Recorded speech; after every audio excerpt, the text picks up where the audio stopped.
Hello again. I'm back, and despite popular convention, not here to discuss 3 common misconceptions. You see, Joker's a wildly old character like Batman and Dick Grayson, and even more than them, he's rarely had a consistent characterization. One could maybe do eras of the Joker, but even then you'd struggle with all the different author interpretations and comics codes and genre shifts, so yeah, not much I can do on that front, not without exposing myself to way more Joker than I'd ever want to. Because, yeah, I am not one of those Bat fans who is enamored with the Joker, and very much not one of those being a child is thinking Batman is the hero, growing up is realizing that the Joker makes more sense types. Those people weird me out. Still, there is a version of the Joker I like, and as I prefer to keep things positive around here, I figured I'd talk about him. Add in that he's from a series that needs more exposure and respect to its name, and my motives are set. So, 3 reasons why the Batman's 2004's Joker is my favourite take on the character. But first, I'd like to thank my wonderful patrons for making these episodes possible. Links below.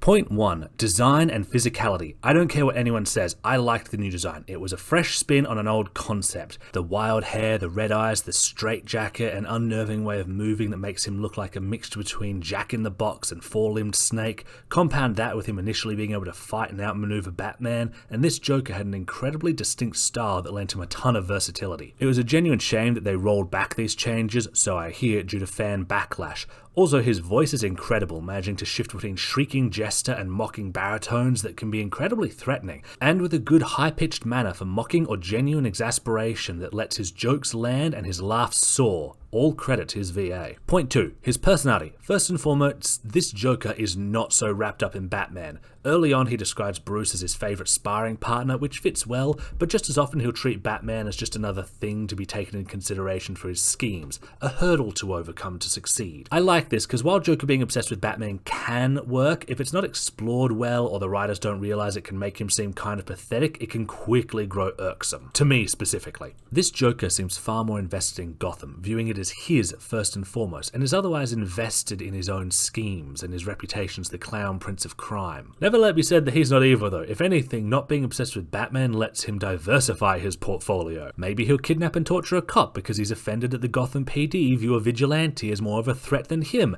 and then decide to melt them just because he wanted to test his Joker putty on someone. When he kills someone, he might steal their jacket and be very nonplussed when they come back as a clay monster to murder him. The fact that a lot of his banter is pretty amusing helps. One thing I really like about this Joker is that while he can be cavalier when in danger, he can also be the butt of jokes. Few things bug me more than a Joker everyone fears and who is so above everyone that only Batman can deal with him. Weird aside, but this version of Joker probably has the healthiest relationship with Harley out of any incarnation, which is sort of a mixed bag because obviously I hate their canonical relationship, it's deeply abusive, and I'm very glad that it's over in the comics and various other formats, and I find people who romanticize it very disturbing. But there is still definitely some weird novelty to it in this case. I think a lot of it is rooted in the fact that this version of Harley was kind of honestly a terrible person in her own right long before encountering the Joker, to the point where he's a fan of her talk show, where she presents herself as a therapist but mostly uses her position to create drama. He did try to take advantage of her when she got fired for humiliating Bruce Wayne, but she immediately just set on trying to use him to write a book and get her show back. And while she did eventually end up being the one to talk about her issues with him rather than him with her,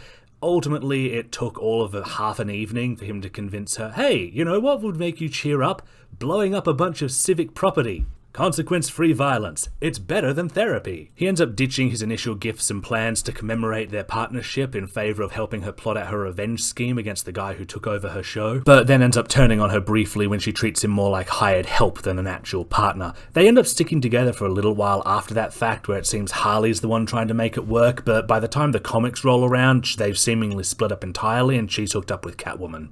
I'd ship it. Okay, point 3 and my favourite part, the schemes. This sort of ties in with the personality point, but this Joker legit had some amazing and amusing schemes. Ones that really leaned into the heightened reality of this Gotham and kept well with his clown prince of crime vibe. He had a costume for every occasion and generally tried to always have a theme, which really adds to the vibe over him just being a serial killer gas bomber type. Some of my favourites included starting a pirate TV station where he engages in TV parodies using hostages. He kidnaps the mayor for a fake sitcom where he Joker gasses him and then rob a bank together in a crazy get-rich-quick scheme. He kidnaps a cop he found hilarious and holds a telethon to have people raise money to save his life, and Joker gasses him when they don't pay up. Then he plans to drop them both in acid as a finger quotes rating stunt, and or just beat Batman to death in a booby-trapped boxing ring. You know, whichever comes first. All while Joker gas tanks flood the city with gas so everybody dies laughing, and then he'll just pick over the city for what he wants and move on to the next target. Another time when his 5-alarm fire truck chili scheme, also to poison the mayor, he really hates that guy, gets ruined by Batman and Batgirl, he decides to get his own sidekick out of spite.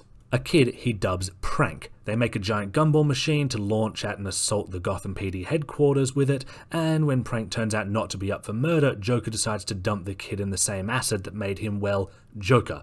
Seriously, DC should try just bringing Prank into the comics. It'd be horrific but interesting. At one point he adopts a fake civilian persona, sort of like Clark Kent hilariously, so he can cosplay as Batman and Joker gas people for minor offences, 13 items in a 12-item checkout, and then use that to force the city to pay him for his services. Oh, and he poisons Batman with a toxin that will steadily make him more and more hysterical to force him into the Joker role. There's a whole episode spent inside his mind with thousands of Jokers in there, and it almost drives Bruce insane before it gets turned on the Joker, causing him to have a breakdown. At times he's just seeking money through comedy-themed capers or for hire work, especially later in the series as his funds seemingly diminish. Other times he'll be getting elaborate playing card-themed revenge on people for minor and petty slights, where he drowns them at a theatre on the pier. Sometimes he's getting paid in hyenas. Sometimes he just wants to do wild and off-the-wall crime or get into a turf war with Penguin and the Riddler to deface public monuments and blow up people with fake opera performance. But whatever he's doing, he makes sure to try and keep up that madcap persona, and that means he's never dull to watch. And yeah, that's pretty much what it is. If you would like to help support these episodes and get early access to scripts, videos, stories and art, please hit up my Patreon. If you would like to commission 3D art, please swing by my coffee and we can chat. For now though, that's all. Thanks for stopping by.